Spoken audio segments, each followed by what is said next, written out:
Doctor Narayan Khadka ji आउनु भएको छ, एकपल्ट पनि आउनु भएन, भोट लिनु मात्रै आउनुहुन्छ।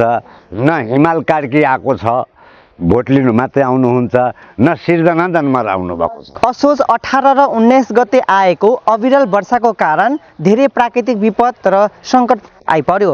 उदयपुरको त्रियुगा नगरपालिका वार्ड नम्बर 9 मा रहेको यो सरस्वती खोला उत्तरबारी टोलमा पनि क्षति पुर्याएको छ।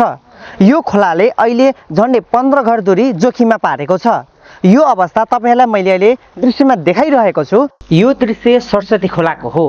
यो सरस्वती खोलाको कटानले यहाँका स्थानीयको हालको अवस्था कस्तो छ, यिनै विषयमा रहेर हामीले यहाँका स्थानीयसँग कुराकानी गरेका छौं। नमस्कार, मेरो नाम हरिनारायण चौधरी हो। हामी यहाँ बसेको खोलाको किनारमा बस्यौं। खोलाको किनारमा बसिसकेपछि खोला चाहिँ पल्लो थियो, माथि त्यो हरियो घरबाट खोला बगेर उता गएको थियो। यो खोलाको नक्सा अहिले पनि छैन। खोला मन पर्दै बगिरहेछ र खोला मन पर्दै बगेको हुनाले हामी यहाँ घर बनायौँ। खोला पल्लो छेउमा थियो। पल्लो छेउमा हुँदा हुँदा खोला के भयो भनेदेखि अचानक दैव प्रकोपले बाढी आयो। बाढी आएपछि एउटा घर थियो, यो घरलाई बचाउन हामीले धेरै कोसिस गऱ्यौँ।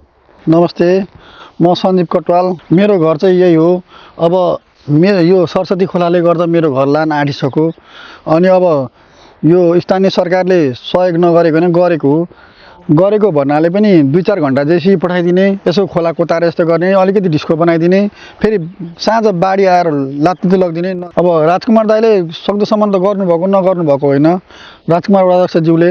असोज 18 र 19 गतेको अविरल वर्षाको कारण प्राकृतिक विपद निम्त्याएसँगै यहाँका स्थानीय पनि त्रसित भएका छन्।